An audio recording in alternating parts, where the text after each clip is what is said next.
Dua ekor sapi ditemukan lepas dan mengamuk di Jakarta Timur. Lepasnya kedua sapi ini bahkan hampir menyebabkan kecelakaan pengguna jalan.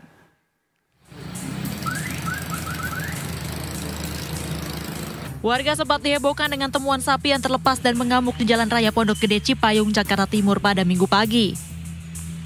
Sapi yang terlepas ini hampir menabrak pengguna sepeda motor dan membahayakan pengguna jalan lainnya. Dan sapi ini juga sempat memasuki pekarangan gedung perkantoran. Petugas Sudin Damkar Jakarta Timur akhirnya membantu proses evakuasi sapi yang lepas tersebut. Petugas kemudian mengikat sapi tersebut ke tiang listrik dan akhirnya dievakuasi ke mobil pick-up untuk dibawa kembali ke masjid.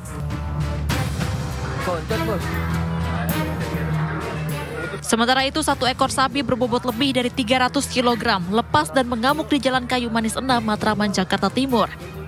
Sapi tersebut kabur ketika digiring menuju tempat penampungan hewan kurban. Sapi pun berlari tanpa arah dan berhasil diamankan warga. Tidak ada korban jiwa dalam peristiwa tersebut. Dari Jakarta, Rio Manik, iNews melaporkan. Sementara itu pemirsa, di Pelalawan Riau, sapi kurban mengamuk dan mengejar warga. Sapi juga menyerang warga termasuk seorang bocah.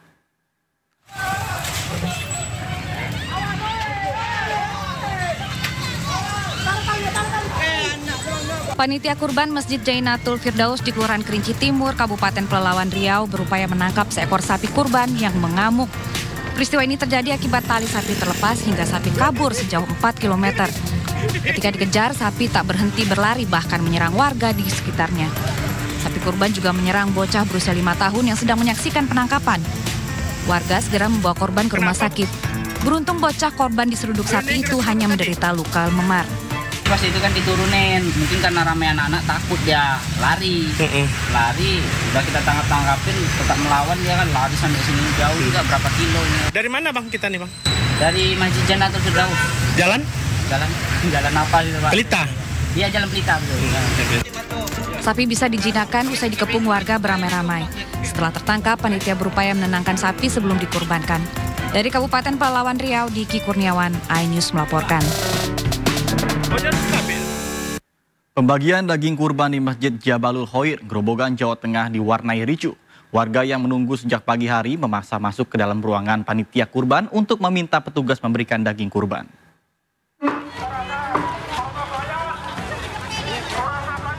Puluhan warga yang telah menunggu di halaman Masjid Jabalul Khair, Purwodadi, Grobogan, Jawa Tengah sejak pagi langsung merangsek ke pintu depan ruangan panitia kurban.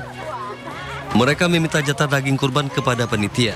Namun panitia kurban langsung menghadang dan membubarkan mereka karena stok daging sudah habis dibagikan kepada warga yang memegang kupon daging kurban.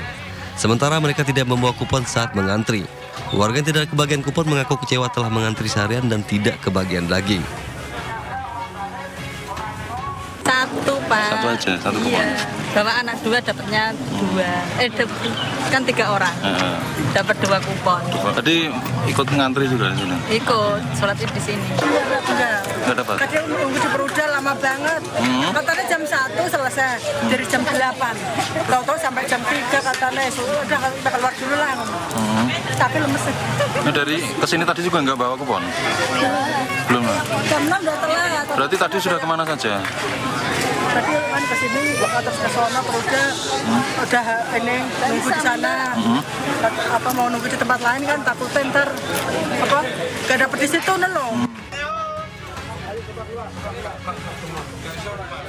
Pengurus masjid dan panitia kurban kemudian menutup pintu kantor dan meninggalkan mereka yang masih nekat menunggu di depan pintu kantor panitia. Dari Grobogan, Jawa Tengah, Rustama Nusantara, iNews melaporkan. Pemirsa, penyembelihan hewan kurban dilakukan di sejumlah masjid di berbagai wilayah tanah air.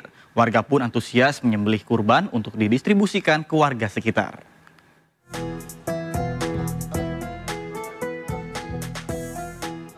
Sebanyak 10 ekor sapi dan 29 ekor kambing disembelih di Masjid Agung Al-Azhar, Jakarta Selatan.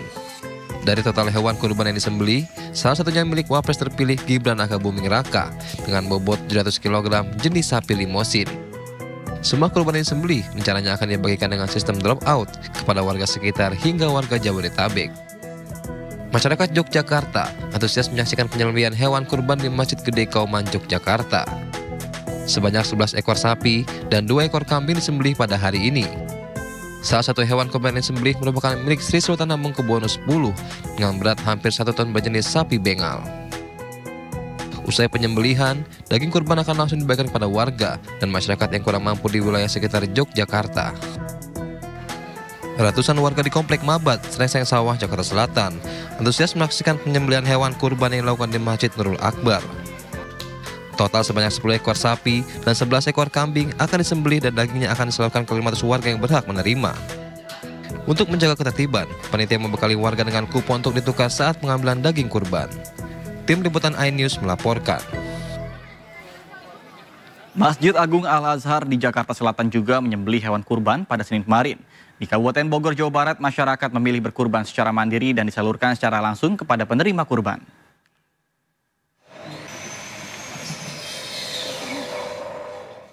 Di perayaan Idul Adha 1445 Hijriah, Masjid Agung Al-Azhar Jakarta Selatan melakukan penyembelihan puluhan hewan kurban. Dari total hewan yang disembelih, termasuk milik Wakil Presiden terpilih Gibran Rakabuming Raka.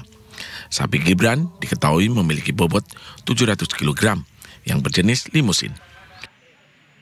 Hewan kurban ini setelah kita potong, seperti biasa kami memberikan kepada para kurban sepertiganya dan kepada warga. Nah, adapun warga yang akan diberikan hewan daging kurban dari kami itu meliputi area sekitar kampus kita Al-Azhar, warga sini.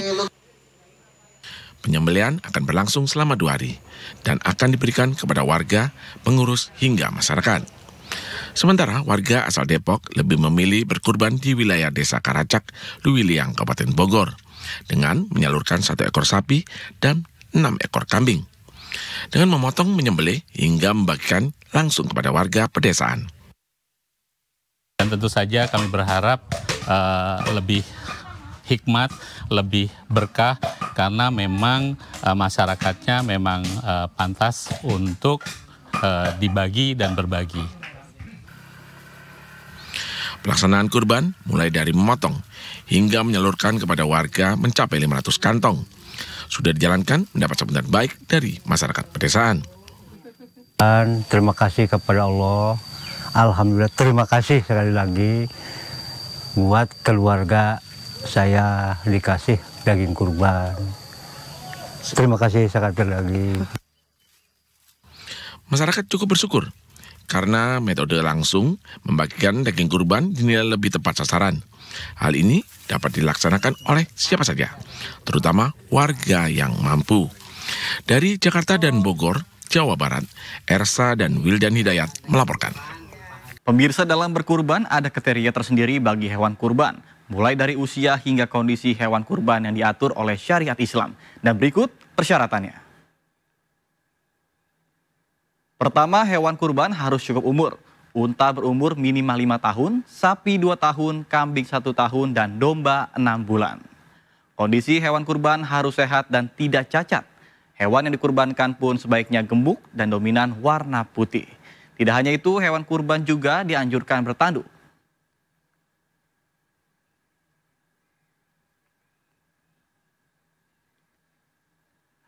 Dalam menyembelih hewan kurban ada tata caranya sendiri. Di antaranya dianjurkan untuk menyembelih hewannya sendiri. Alat yang digunakan pun harus tajam. Saat menyembelih unta harus didirikan dan diikat kaki depan kirinya. Sementara selain unta dianjurkan untuk dibaringkan di atas badan samping kiri dan menghadap kiblat. Saat menyembelih dilarang untuk menyiksa hewan.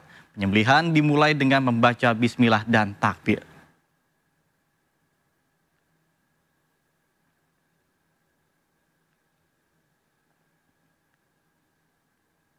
Pemirsa, mantan Gubernur DKI Jakarta Anies Baswedan menyembelih langsung hewan kurban berupa seekor sapi limosin seberat 1 ton. Sementara itu, mantan Menko Polhukam Mahfud MD menyaksikan proses penyerahan hewan kurban di Masjid Al-Marka di Makassar, Sulawesi Selatan. Mantan Gubernur DKI Jakarta Anies Baswedan turut menyembelih hewan kurban sapi seberat 1 ton di Hari Raya Idul Adha 1445 Hijriah. Sapi jenis limosin itu merupakan hewan yang dikurbankan atas nama Anies Baswedan yang rencananya langsung didistribusikan kepada masyarakat yang membutuhkan. Menurut Anies, cara menyembelih hewan kurban sudah diajarkan sang ayah sejak kecil. Ini perjalanan dari masa kami dulu tumbuh besar ya. Jadi dulu ayah saya melakukannya, lalu saya biasanya menemani ikut, dan sekarang ketika kami dapat kesempatan untuk korban, saya meneruskan kebiasaan itu. Mudah-mudahan nanti anak-anak juga nerusin, sekarang mereka nonton sekarang. Sementara itu, mantan Menko Polhukam Mahfud MD yang sebelumnya bertindak sebagai khatib sholat Idul Adha di Masjid Al-Markas Makassar, Sulawesi Selatan, menyaksikan penyerahan sapi kurban dari penjabat Gubernur Sulawesi Selatan kepada panitia kurban. Salah satu sapi yang diserahkan adalah milik Yusuf Kala, mantan Wakil Presiden Indonesia. Dari Jakarta dan Makassar, Sulawesi Selatan, Tim Liputan iNews melaporkan. Pemirsa, momen perayaan Idul Adha 1445 Hijriah, Presiden Joko Widodo menyalurkan puluhan hewan kurban yang didistribusikan ke 38 provinsi di Indonesia. Sementara Wapres mendatangkan langsung dari Bogor, yakni sapi berjenis limosin dengan bobot 1,1 ton ke Masjid Istiqlal, Jakarta. Presiden Joko Widodo menyalurkan 68 sapi kurban ke 38 provinsi dan beberapa masjid untuk disembelih pada perayaan Idul Adha tahun ini. Salah satunya Masjid Istiqlal, Jakarta. Sapi jenis semental ini memiliki bobot 1,1 ton yang dikirim dari peternakan di Bandung. Wakil Presiden Ma'ruf Amin juga turut menyumbang hewan kurban ke Masjid Istiqlal. Sapi berjenis limosin dan berbobot 1,1 ton itu didatangkan langsung dari Bogor.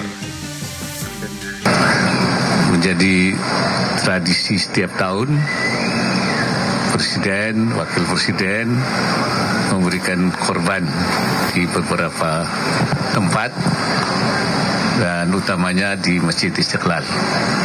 Dan di Masjid Istiqlal terus juga tiap tahun menyembelih korban,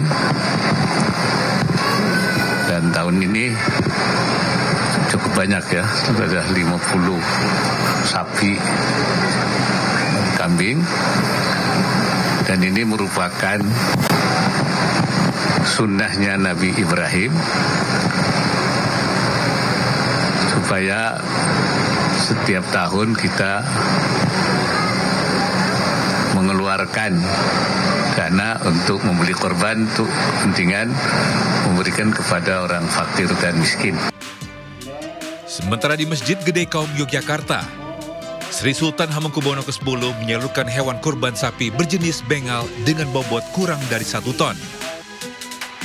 Daging kurban langsung dibagikan ke masyarakat kurang mampu di wilayah Yogyakarta dan sekitarnya. Dari Jakarta dan Yogyakarta, Tim Liputan iNews melaporkan.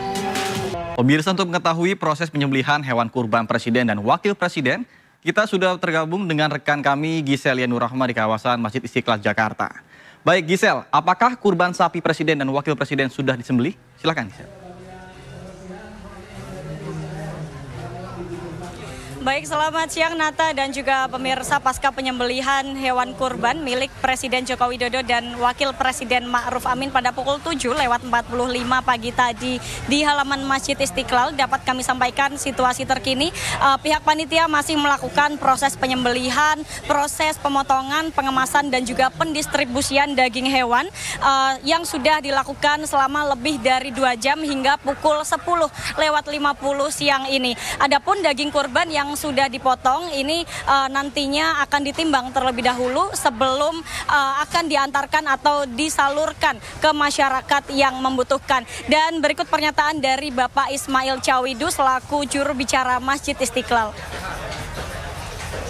Kita sudah mulai melaksanakan penyembelihan hewan kurban, dimulai dari sapi Bapak Presiden, kemudian diikuti dengan Bapak sapi Wakil Presiden dan seterusnya. Teman-teman sekalian, hari ini ada 60 ekor sapi yang masuk ke panitia, kemudian ada 12 ekor kambing, dan akan didistribusikan kepada 225 per proposal. Kalau dihitung jumlah jiwanya ada.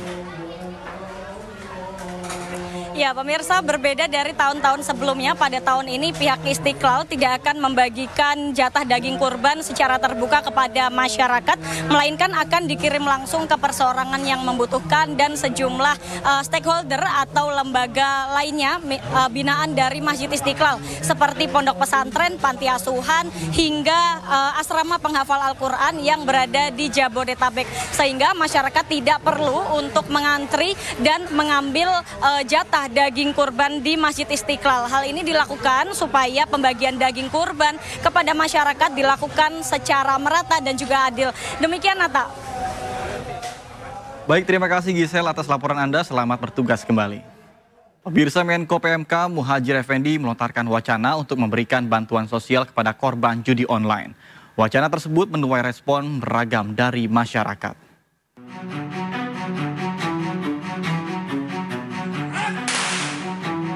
Pemerintah berencana memberikan bantuan sosial kepada korban judi online. Wacana tersebut muncul dari Menko Bidang Pembangunan Manusia dan Kebudayaan atau Menko PMK Muhadjir Effendi. Namun, wacana tersebut mendapat respon dari sejumlah pihak, salah satunya dari pengamat kebijakan publik Trubus Rahadiansyah. Menurut Trubus, pemberian bansos untuk korban judi online kurang tepat, apalagi selama ini pemerintah dinilai gagal dalam penyaluran bantuan sosial. Namun Menko PMK Muhadjir Effendi menjelaskan bantuan sosial itu bukan untuk pelaku judi online, namun keluarga yang menjadi korban. Dalam beberapa minggu terakhir, judi online menjadi sorotan, terlebih setelah polisi wanita bakar suaminya yang juga polisi.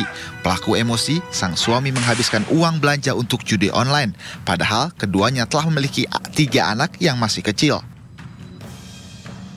Presiden Jokowi juga membentuk Satgas Judi Online. Adapun Satgas yang diketuai Menko Polhukam Hadi Cahyanto itu salah satunya untuk mengoptimalkan pencegahan dan penegakan hukum perjudian daring secara efektif dan efisien.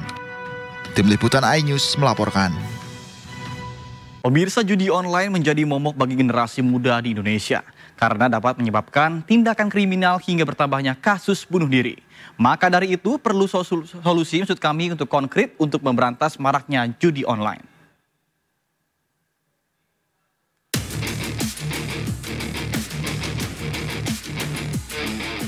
Maraknya kasus judi online di Indonesia kembali menjadi sorotan. Baru-baru ini seorang perwira keuangan berpangkat Letda TNI Brigif 3 TBS Sulawesi Selatan diduga menyalahgunakan dana satuan untuk judi online hingga 876 juta rupiah. Kasus ini terungkap saat oknum perwira menengah tersebut diminta menyerahkan dana oleh Pasilok Brigif 3 BTS.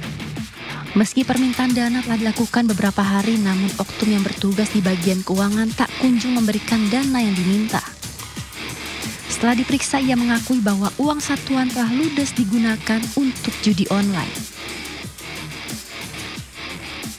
Terkait fenomena ini, Koordinator Kelompok Humas PPATK Nasir Kongah menjelaskan perputaran uang judi online mencapai ratusan triliun. Bahkan nilai tersebut terus meningkat setiap tahunnya.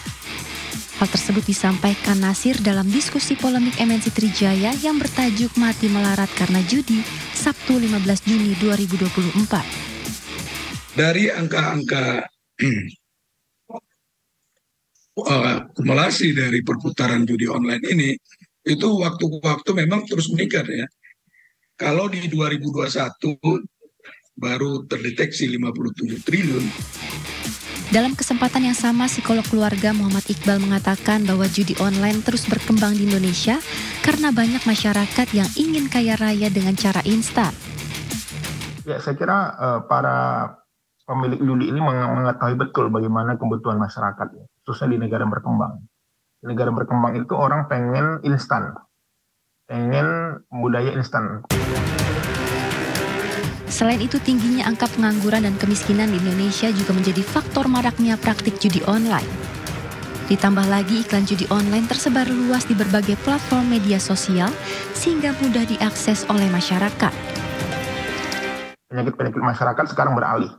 Kalau dulu misalnya para prostitut itu mereka mangkalnya di taman, sekarang mereka di online. Demikian juga dengan judi ini. Kalau dulu sabung ayam gitu ya harus datang ke sebuah tempat. Ada lapaknya. Ada lapaknya. Sekarang anggota parlemen lagi rapat pun bisa main gitu ya. Pernyataan senada disampaikan oleh mantan pemain judi online bernama Rangga. Ia mengaku awalnya tertarik bermain judi online lantaran melihat iklan di YouTube. Dari banyak iklannya di YouTube sih. Di YouTube? Iya. Oh, jadi kemakan iklan judi online di YouTube? Iya, jadi dia kayak nggak tahu itu pemainnya juga atau adminnya. Jadi kayak dikasih cair terus gitu. Rangga juga menjelaskan dirinya menjadi kecanduan bermain judi online lantaran tergiur dengan kemenangan bertubi-tubi. Namun lama-kelamaan ia justru menderita kerugian yang besar. Karena beberapa kawan juga ikut-ikutan gitu, jadi kayak tertarik, cobain juga. Temen juga awalnya juga sama, dikasih menang banyak, cuman lama-lama jadi kayak rungkat gitu loh. Terkait penanganan judi online, Dirjen Informasi Komunikasi Publik atau IKP Kominfo Usman Kansong menegaskan bahwa Presiden Jokowi telah menerbitkan aturan mengenai Satgas Pemberantasan Judi Online. Ia pun meyakini penanganan judi online akan lebih baik ke depannya. Online ini nanti akan lebih komprehensif, ya, terintegrasi dan holistik dan juga konsisten begitu.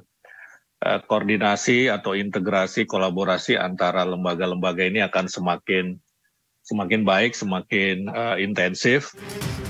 Dibentuknya Satgas Pemberantasan Judi Online menjadi upaya menghapuskan kegiatan ilegal yang semakin meresahkan tersebut. Penanganan yang terintegrasi juga menjadi langkah penting agar pemerintah bisa bekerja mulai dari pencegahan hingga penindakan praktik judi online.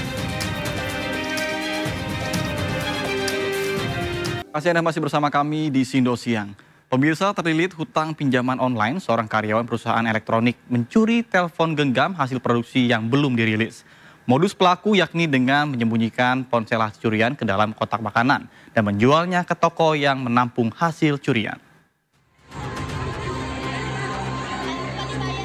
IS, karyawan bagian perhitungan produksi di perusahaan elektronik ternama di Batam ini hanya bisa tertunduk malu saat polisi menggiringnya dari tahanan Mapolresta Balerang. Wanita muda ini tak bisa mengelak perbuatannya mencuri 143 unit telepon genggam dari perusahaan tempatnya bekerja. Kanit Tipidel Satreskrim Polresta Balerang Ibtu Dodi Setiawan mengatakan pelaku IS dilaporkan setelah tim audit mencurigai banyaknya hasil produksi hilang. Curiga ada pencurian dilakukan karyawan, pihak perusahaan pun melaporkan peristiwa itu pada polisi. IS mengakui perbuatannya. Hebatnya, pencurian terhadap 143 unit telepon genggam itu dilakukan hanya dalam kurun waktu 20 hari. IS mengambil HP sebanyak 5 hingga 10 unit setiap harinya. Telepon genggam yang diambil di dalam tempat penyimpanan dimasukkan dalam kotak makanan dan dibawa pulang. Hal itu ternyata ampuh dan membuat pihak pengamanan tidak curiga.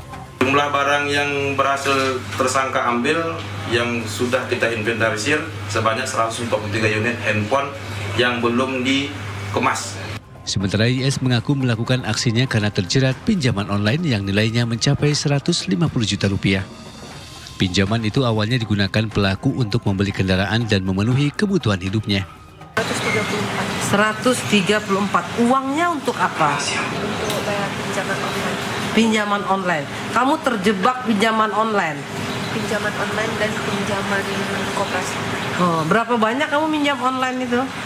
Yang pinjaman online kurang lebih 100 juta. Untuk yang operasi kurang lebih 50 juta.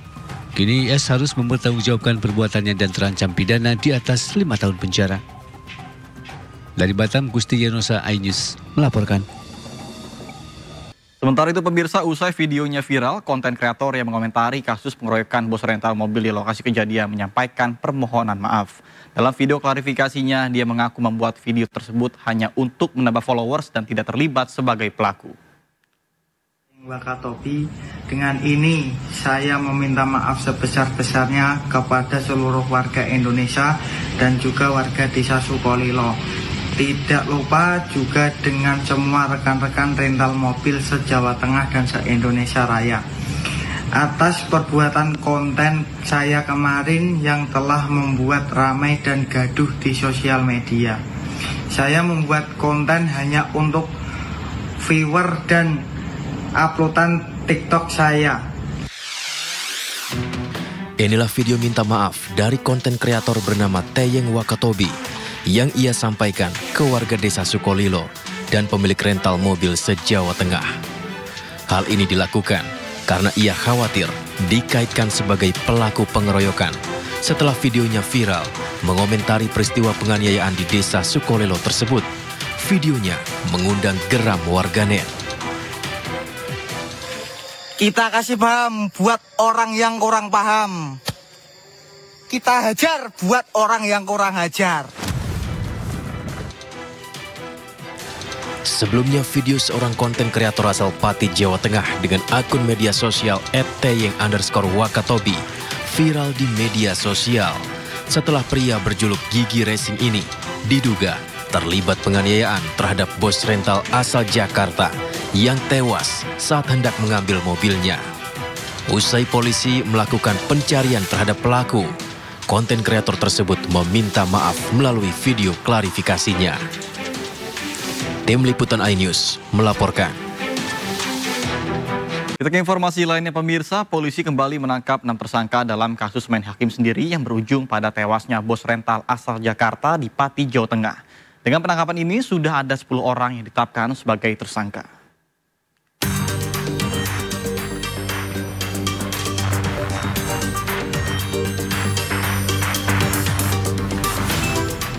Polisi kembali menangkap 6 tersangka dalam kasus main hakim sendiri yang menewaskan bos rental asal Jakarta di Kabupaten Pati, Jawa Tengah.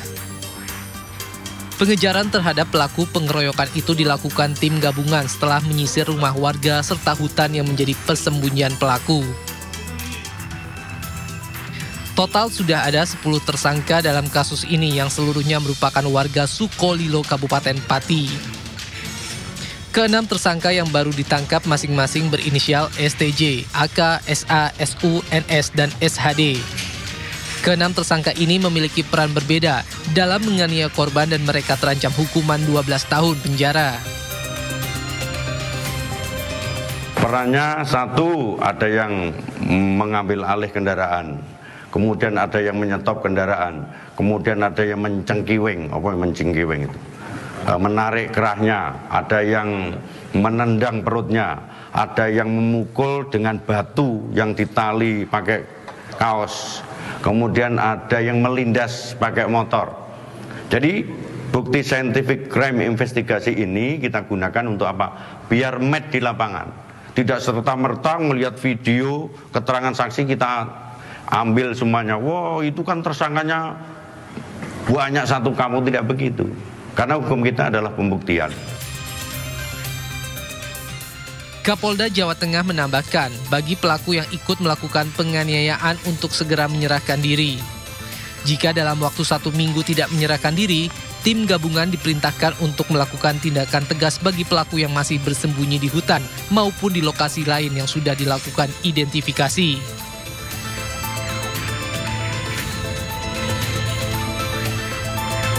Kita ke informasi lainnya pemirsa, Polda Jawa Barat telah mengaku memeriksa ayah Eki yakni Ibtu Rudiana sebagai terlapor. Pemeriksaan tersebut dilakukan untuk melengkapi berkas kasus pembunuhan Vina dan Eki.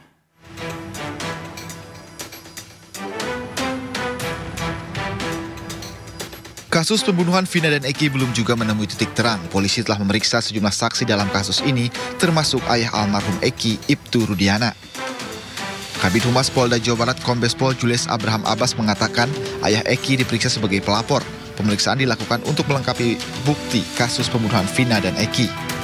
Ayah Eki, ya tentu sebagai pelapor yang melaporkan terkait dengan kejadian ini sudah diperiksa.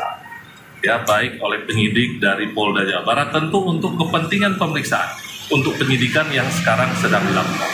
Mungkin itu saja tambahan dari saya, karena sampai saat ini penyidik sedang mempersiapkan untuk penyerahan berkas perkara ke Jaksa Penuntut Umum.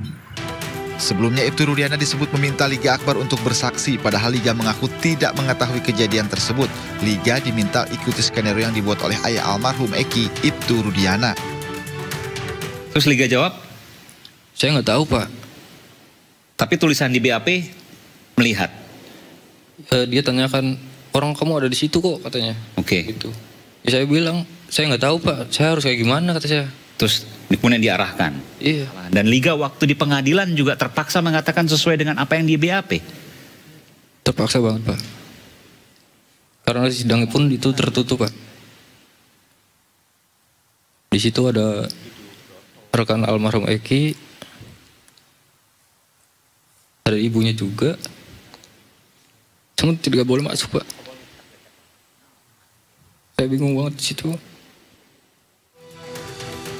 Kini Liga Akbar mencabut berita acara pemeriksaan yang dibuat pada 2016 silam. Liga Akbar meminta ayah Eki untuk jujur terkait kasus pembunuhan Vina dan Eki yang terjadi 8 tahun silam.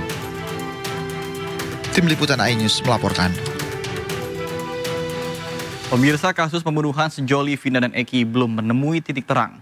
Ayah Eki, Ibtu Rudiana yang dianggap sebagai kunci, kini telah diperiksa polisi. Dan berikut cuplikan dialog bersama dengan penasihat Kapolri Irjen Pol Purnawirawan Arianto Sutadi dan Bambang Rukminto selaku pengamat kepolisian.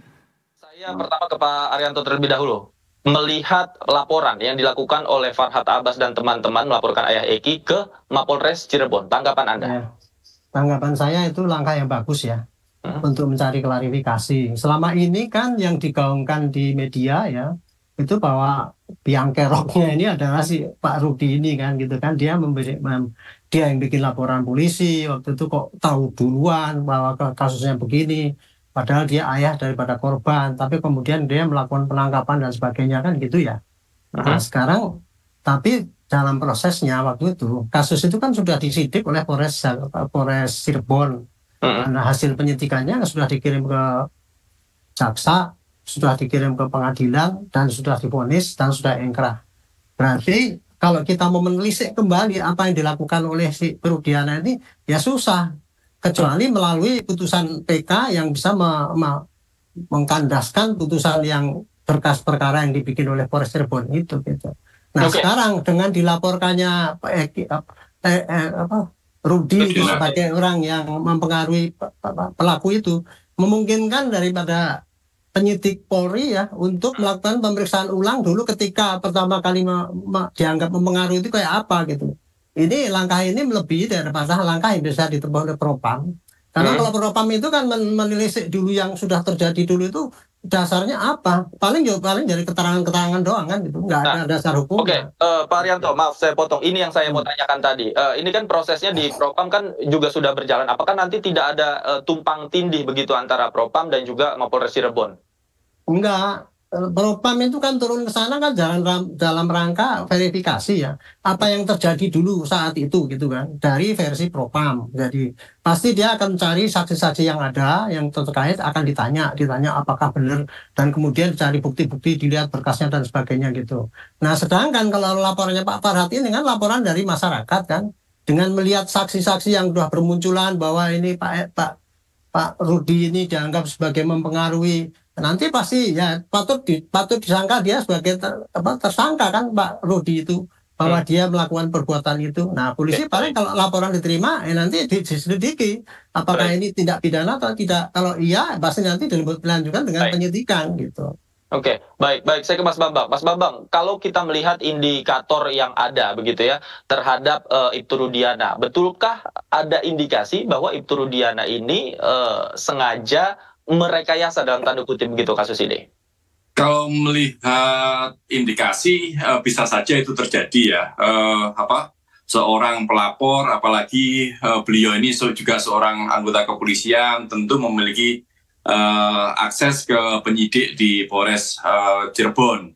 Makanya dia juga bisa mempengaruhi dan kemudian penyidik pun juga bisa terpengaruh dengan subjektivitas pelapor. Bagaimanapun juga Pak Rudiana ini adalah orang tua korban. Tentu subjektivitasnya dalam melakukan penyelidikan, bila itu dilakukan sendiri, tentu membiaskan profesionalisme, membiaskan bukti-bukti yang seharusnya dikejar lebih objektif seperti itu.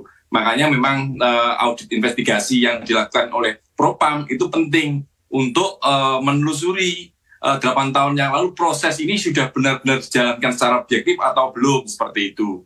Terkait dengan pelaporan salah satu pengacara terkait dengan Ibtu Rudiana, ini adalah persoalan lain gitu loh. Memang pada akhirnya nanti ketika hasil penyelidikan Propam dan lain-lain, bila ditemukan bukti-bukti atau hasil klarifikasi itu tidak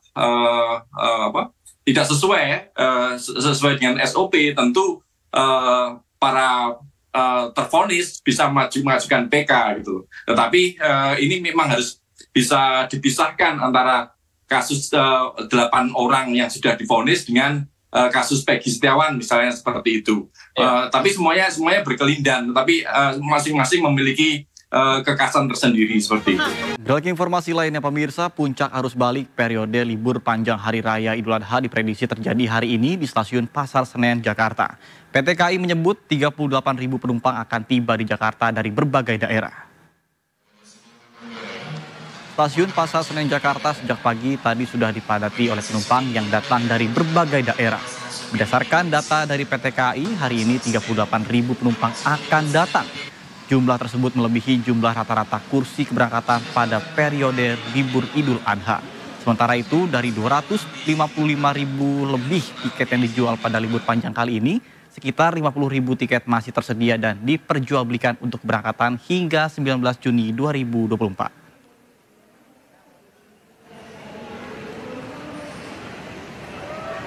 Pemirsa, untuk mengetahui situasi arus balik libur Idul Adha di Stasiun Pasar Senen Jakarta, kita sudah terhubung dengan rekan kami Jen Cahyani. Baik, Jen, seperti apa kepadatan arus balik di Stasiun Pasar Senen saat ini?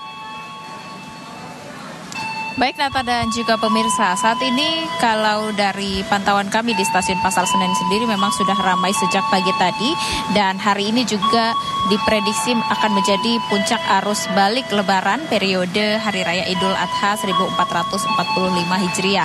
Dan berdasarkan data dari PT KAI sendiri, untuk di Daop 1 sendiri hari ini akan ada kedatangan penumpang sebanyak 38.000 penumpang, dan ini lebih banyak dari rata-rata kursi setiap harinya pada periode lebaran ini.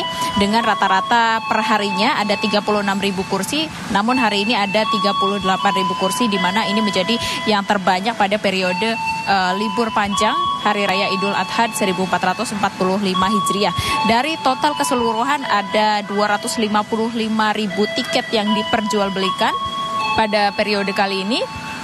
Dan untuk tiketnya yang sudah terjual ada sekitar 190.000 lebih dan masih ada 50.000 lebih ya yang masih tersedia atau yang masih diperjualbelikan secara online maupun secara langsung untuk keberangkatan hingga periode pada esok hari atau 19 Juni 2024. Dan berdasarkan pantauan kami di Stasiun Pasar Senen sendiri memang sudah ramai ya para calon penumpang juga para penumpang yang datang dari berbagai daerah berbagai daerah di Jawa ya, salah satunya Jakarta maksud kami Jawa Tengah dan juga Jawa Timur yang menjadi mayoritas wilayah favorit kedatangan maupun keberangkatan. Ada dari Yogyakarta, Semarang, Surabaya, Purwokerto, Bandung dan juga Solo atau Surakarta. Dan dari PT KAI sendiri juga sudah menyediakan ada kereta tambahan sebanyak 9 kereta tambahan untuk periode libur panjang Hari Raya Idul Adha 1445 Hijriah ini. Dan kami masih pantau informasinya dari Stasiun Pasar Senen. Kembali ke Anda, Nata. Baik, terima kasih Jen Cahyani melaporkan langsung dari Stasiun Pasar Senen. Selamat kembali bertugas. Terima kasih Anda masih bersama kami di Sindo Siang. Pemirsa, Menteri Agama Yakut Khalil Qaumas mengecek secara langsung situasi jemaah haji di Mina. Dalam kunjungannya, Menak juga mengedarkan evaluasi dari jemaah perihal fasilitas serta layanan petugas. Usai mendengarkan cerita dari para jemaah, Menak beserta rombongan melanjutkan kegiatan dengan melontar jumroh. Menak menyebut lontar jumroh tahun ini berjalan lancar lantaran suksesnya pergerakan jemaah dari Musdalifah ke Mina yang sudah diberangkatkan sejak 2 hari lalu. Skema murur atau melintas di Musdalifah pun dipercaya menjadi salah satu kunci mitigasi permasalahan yang ada. Berdasarkan data Siskohat Kemenak, hingga 17 Juni tercatat 142 jemaah yang wafat. Jumlah tersebut lebih rendah dari angka kematian jemaah pada tahun 2023 yang mencapai 249 orang di hari ke-37 pelaksanaan ibadah haji.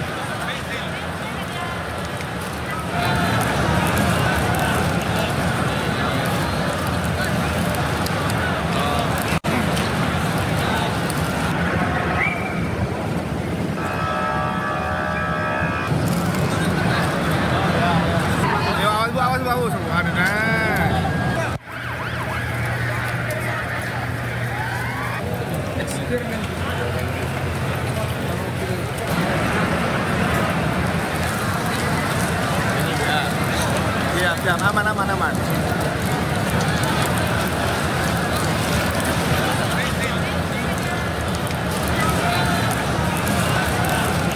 Semua pasti kita evaluasi. Tidak ada yang tidak kita evaluasi demi perbaikan pelayanan kepada jamaah haji. Itu poinnya. Jadi semua yang dilakukan oleh pemerintah, meskipun jamaah mungkin ya merasakan pelayanan yang sangat memuaskan, tapi bagi kami tetap harus ada evaluasi. Apapun harus dievaluasi. Dan evaluasi itu harus berbasis pada data. Pemirsa, hari ini para jemaah haji secara berkala kembali melaksanakan ibadah lempar jumroh sebagai syarat rukun haji. Dan informasi selengkapnya kita sudah bergabung dengan rekan Lukman Hanafi di Mina, Arab Saudi. Baik, Assalamualaikum Mas Lukman. Mas Lukman. Assalamualaikum Mas Lukman. Anda dengar suara saya?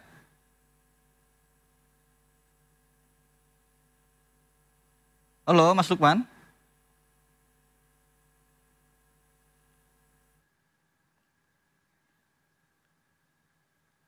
Mas Lukman, baik, sepertinya ada gangguan dari jaringan. Pemirsa, kita ke informasi lainnya.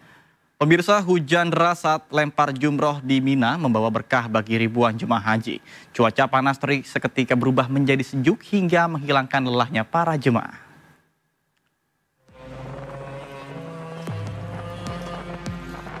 Langit berubah mendung dan hujan membawa ketenangan bagi jutaan jemaah dari panas gurun saat lempar jamrah di Mina, Arab Saudi. Ibadah ini menandai hari-hari terakhir pelaksanaan haji bagi mereka yang datang pada masa awal berhaji. احنا كسعوديين متعودين بفضل الله والعرب بس حجاج الخارج ما يتحملون هذه الحراره فنسعى باعطائهم العصيرات والثلج والماء وتخفيف عليهم درجات الحراره باذن الله والحمد لله تيسير من الله اللهم لك الحمد. Hari kedua lempar jamrah dilakukan para jemaah pada Senin dini hari untuk menghindari panas terik. Pusat Meteorologi Nasional Arab Saudi menyebutkan suhu mencapai 48 derajat Celcius di Makkah dan tempat-tempat suci di dalam dan sekitar kota Makkah. Lebih dari 2.760 jamaah menderita sengatan matahari dan tekanan panas atau heat stroke pada hari Minggu.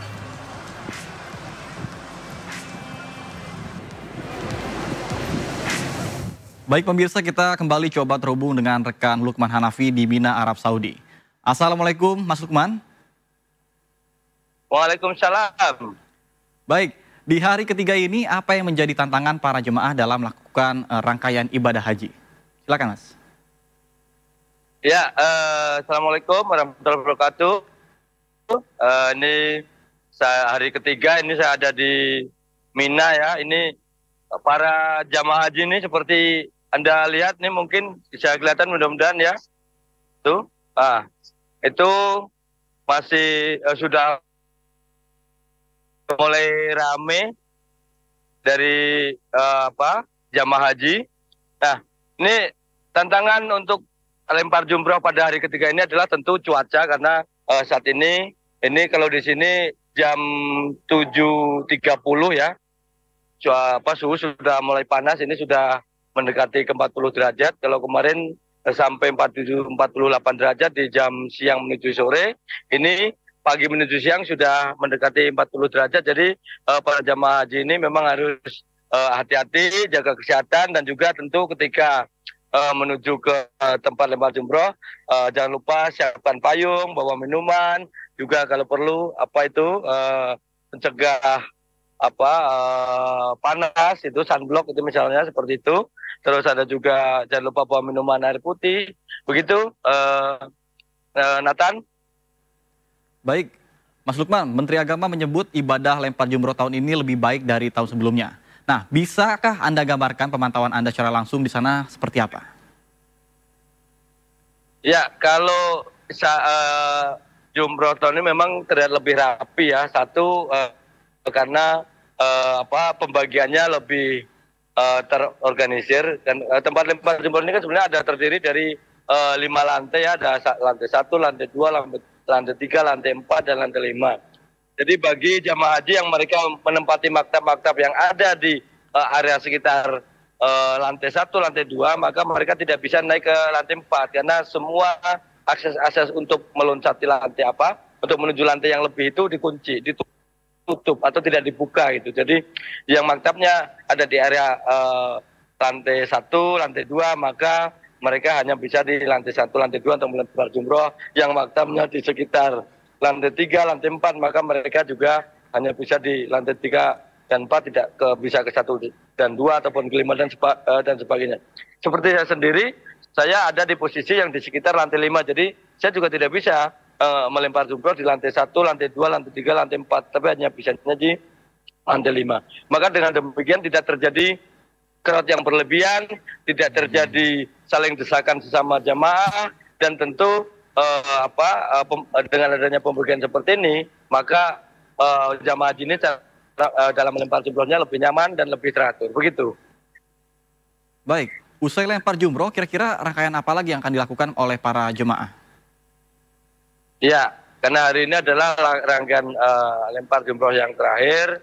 Jadi jamaah haji ada yang mereka menuju Masjidil Haram lagi untuk melakukan tawaf perpisahan atau tawaf terakhir, tawaf wada. Tapi ada juga mungkin yang mereka langsung pulang ke tempat penginapan, atau mungkin mereka istirahat, atau ya melakukan hal-hal yang lain, karena ada sebagian kemarin kan setelah dari Muzdalifah ada yang lempar jumroh 1, terus mereka ke Masjidil Haram untuk tawaf ibadah sekaligus wada digabung, tapi ada juga yang mereka tidak menggabung. Nah, bagi yang belum menggabung ini, maka hari ini setelah lempar jumroh terakhir mereka akan ke Masjidil Haram lagi untuk melakukan tawaf wada. Begitu.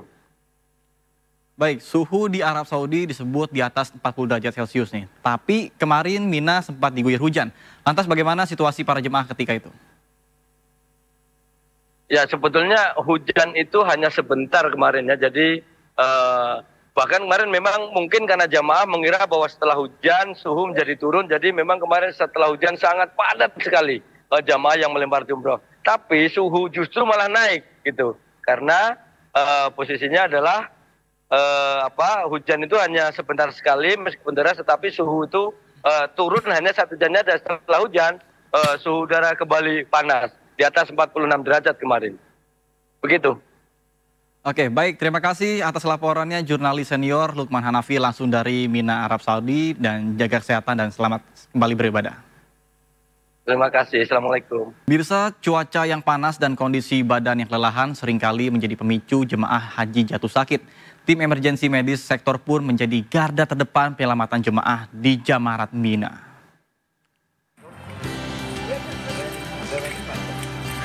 Dalam kondisi lemas, salah seorang jemaah haji dirawat oleh petugas TEMS, tim emergensi medis sektor di pos kesehatan 2 Jamarat Mina. Berada di kawasan pintu keluar terowongan Muaisim 2, sebelum akses masuk Jamarat lantai 3, keberadaan pos kesehatan 2 cukup vital dalam menangani jemaah yang jatuh sakit.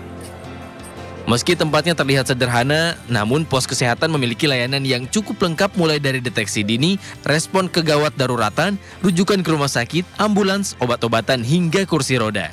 Salah satu dokter jaga, Nanang Lioncu, tak kenal lelah melayani jemaah dan berkeliling memantau situasi atau sekedar berbagi snack dan oralit kepada jamaah.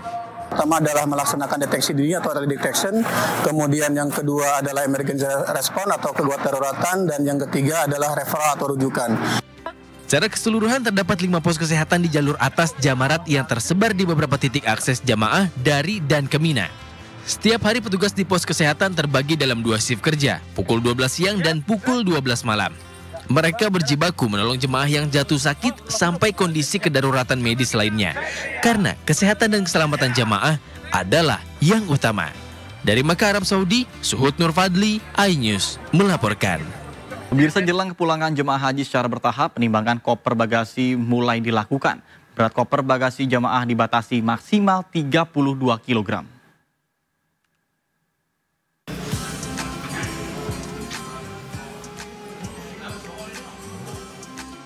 Fase pemulangan jemaah haji Indonesia gelombang pertama akan berlangsung mulai 22 Juni hingga 3 Juli mendatang.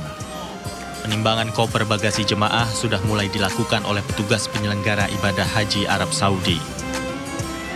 Berat maksimal koper jemaah yang diizinkan adalah 32 kg. Penimbangan koper bagasi lebih awal dilakukan pada 7 kelompok, di antaranya kloter 1 sampai 5 embarkasi Solo, dan kloter 1 embarkasi Banjarmasin hingga kloter 1 embarkasi Makassar. Berdasarkan aturan maskapai penerbangan, jemaah haji juga dilarang membawa air zam-zam kemasan di dalam koper. Nantinya jemaah akan mendapatkan jatah 5 liter air zam-zam saat tiba di debarkasi. Tanggal 21 kita adalah check out dari sini jam 7 menuju ke Madinah karena kita pulang dalam melalui Bandara Madinah. Dan take off-nya tanggal 21 ya? Take off-nya kita tanggal 22. Ya, take off-nya kita tanggal 22 jam 7.30 dari Bandara Madinah, dan insya Allah direncanakan nanti sampai di Solo itu adalah jam 1 malam dini hari, dari Ahad dini hari. Sementara itu beberapa jemaah memanfaatkan waktu yang ada untuk berbelanja oleh-oleh. Bahkan di antaranya bisa menghabiskan uang hingga jutaan rupiah dalam sekali belanja. Lebih, kuatnya. 2 kali perjalanan. Nah, itu rencananya mau dikasihkan siapa aja Bu oleh-oleh? Itu yang masak-masak, saudara-saudara, memberi doa, setiap malam Jumat yasinan, mujadah, itu kan harus dikasih. Terima kasihnya kalau uang itu ya enggak anu toh. Ya Coklatnya berapa? Coklatnya berapa kilo? Coklat? 6 kilo. Setelah proses penimbangan, koper bagasi jemaah akan disegel dan dibawa terlebih dahulu. Dari Makkah, Arab Saudi, Suhud Nur Fadli, iNews, anggota Media Center Haji 2024, melaporkan.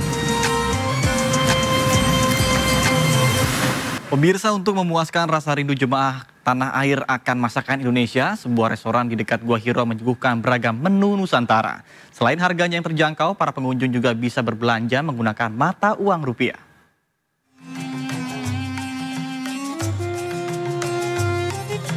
Selain cuaca panas, makanan menjadi masalah tersendiri bagi banyak jemaah Indonesia yang sedang menunaikan ibadah haji. Apalagi jemaah haji reguler menghabiskan tidak kurang dari 40 hari di Arab Saudi. Meski pemerintah Indonesia sudah mengontrak catering papan atas di Arab Saudi, namun tetap saja belum bisa memenuhi 100% selera makan para jemaah. Dan bicara soal kuliner, ada menu yang disukai banyak jemaah Indonesia, yakni bakso. Ini juga yang menjadi andalan Bakso Bistro, sebuah restoran yang bisa menjadi tempat memuaskan rasa rindu para jemaah akan masakan Indonesia. Terletak di dekat Gua Hira di Pegunungan Mekah, restoran ini menyuguhkan beragam menu dari berbagai daerah di Nusantara. Selain bakso, ada juga siomay, pempek, gado-gado, hingga nasi rames ayam atau daging. Tak hanya itu, aneka jajanan Nusantara seperti kue lapis, lumpia, dadar gulung, tahu isi, tempe goreng, risol, bakwan hingga martabak telur pun tersedia. Bakso, mie ayam, gado-gado, mie goreng, ada es cendol, es buah, dan juga Masya Allah harganya juga sangat terjangkau. Dari 20 rial. Dan juga kalau bisa belanja bisa juga dengan rupiah. Es teh menjadi pilihan dari banyak menu di hampir seluruh warung hingga restoran Indonesia. Meski ada juga pilihan lain seperti es coklat, es jeruk, hingga es campur untuk menghapus dahaga di tengah suhu hingga 45 derajat Celcius. Selain menjual bakso sapi, di tempat ini juga ada bakso berbahan daging unta yang dibanderol 20 rial atau sekitar Rp80.000 semangkuk. Buka setiap hari dari pagi hingga malam, restoran di Gua Hira ini bisa dicapai menggunakan taksi atau bus sekitar 15 hingga 20 menit dari Masjidil Haram ke Hira Cultural District. Dari Mekah, Arab Saudi, Tim Liputan iNews melaporkan. Kita ke informasi di tanah air pemirsa, momen Hari Raya Idul Adha menjadi berkah tersendiri bagi jasa penggilingan daging di Boyolali, Jawa Tengah hingga omsetnya meningkat bahkan hingga 100%. Warga memilih menggiling daging kurban untuk dibuat menjadi berbagai olahan agar lebih awet.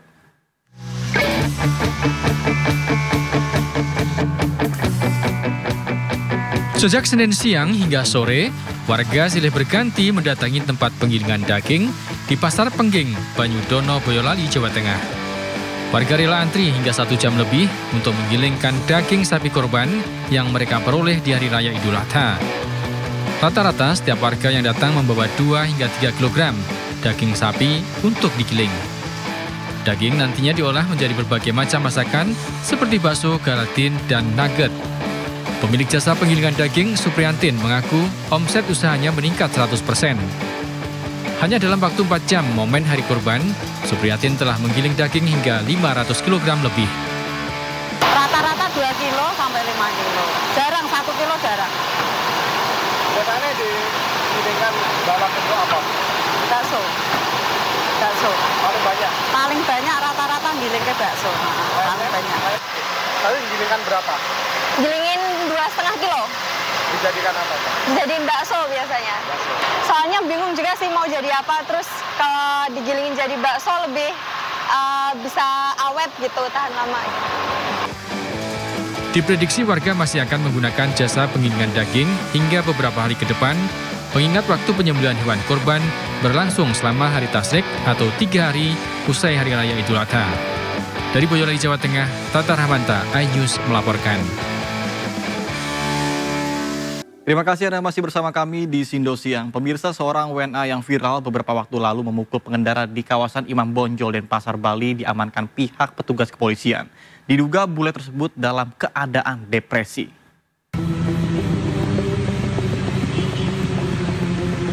Seorang WNA viral di media sosial saat melakukan aksi pemukulan dan berteriak kepada seorang pengendara motor di kawasan Imam Bonjol dan Pasar Bali.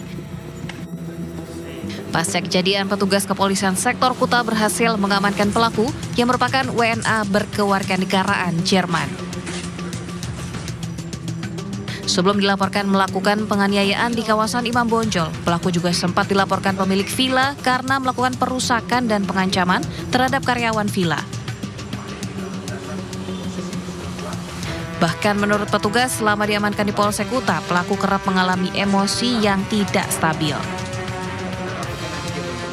kejiwaannya itu kadang bagus, tiba-tiba drop, tiba-tiba depresi lagi. Jadi kemarin sempat mengobrol dari penyidik kepada terduga pelaku, yang bersangkutan ini depresi gara-gara orang tuanya cerai. Pelaku mengaku kedatangannya ke Bali 7 bulan lalu untuk liburan usai mengalami permasalahan keluarga. Kini pelaku terancam hukuman maksimal 10 tahun penjara. Pemirsa, saatnya kita simak pantauan arus lalu lintas siang ini dan kami sudah terhubung dengan Brigadir Medina dari NTMC Polri yang kini berada di kawasan Simpang Taman Mini, Jakarta Timur. Baik, selamat siang Brigadir Medina, bagaimana pantauan arus lalu lintas dari tempat Anda melaporkan? Baik, terima kasih rekan Nata dan juga selamat siang pemirsa, masih dalam suasana cuti lebaran. Dalam rangka Hari Raya Idul Adha 1445 Hijriah ini, kami akan mengajak pemirsa untuk mengetahui bersama bagaimana kondisi arus lintas langsung dari kawasan Taman Mini, Jakarta Timur. Dapat Anda bersama di layar kaca Anda arus lintas pada siang hari ini terbilang cukup ramai dan juga lancar dari berbagai arahnya, yakni arus lalu lintas dari arah Cilangkap yang akan mengarah ke Kramat Jati siang hari ini dalam situasi ramai dan juga lancar. Antrian kendaraan di belakang traffic light kurang lebih sepanjang 50 meter ke belakang, selepasnya kendaraan dapat melaju dengan kecepatan normal. Kemudian arus lalu lintas dari arah Jagorawi akan berbelok kiri menuju ke arah Kramat Jati maupun berbelok kanan ke arah Cilangkap pada siang hari ini dalam situasi ramai dan juga lancar.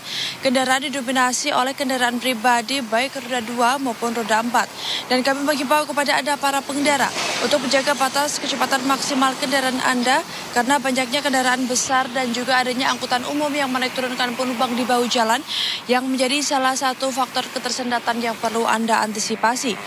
Kemudian arus lalu lintas dari arah Kramat Jati yang akan mengarah ke Cilangkap maupun yang akan berbelok kiri ke arah Pondok Gede hingga saat ini dalam situasi ramai dan juga lancar. Ramai lancarnya arus kendaraan ini juga terjadi dari arah Pondok Gede yang akan berbelok ke arah Kramat Jati maupun yang akan berbelok kiri ke arah Cilangkap. Kami menghimbau kepada Anda para pengendara untuk menjaga jarak aman kendaraan Anda mengingat banyaknya aktivitas masyarakat seperti penyeberang di kawasan ini. Dan pemirsa, meskipun arus lalu lintas di kawasan ini terbilang cukup normal di berbagai arahnya, diharapkan kepada para pengendara untuk menempuh kecepatan kendaraan dalam batas normal untuk mengantisipasi banyaknya aktivitas masyarakat di kawasan ini. Dan pemirsa, demi terciptanya keselamatan dalam berlalu lintas, kami menghimbau kepada Anda para pengendara agar tetap menjaga keamanan, ketertiban dan kelancaran arus lalu lintas serta mengikuti arahan dan juga petunjuk dari petugas kami yang berada di lapangan. Dan pemirsa, bagi Anda yang ingin mengupdate informasi selengkapnya seputaran arus lalu lintas, Anda dapat menghubungi call center kami di 1500669 ataupun melalui line SMS kami di 9119. Demikian Brigadir Medina melaporkan langsung dari kawasan Taman Mini, Jakarta Timur. Selamat siang dan salam presisi. Silakan kembali ke studio. Baik, terima kasih Brigadir Medina atas laporan Anda langsung dari Simpang Taman Mini, Jakarta Timur. Selamat bertugas dan salam presisi.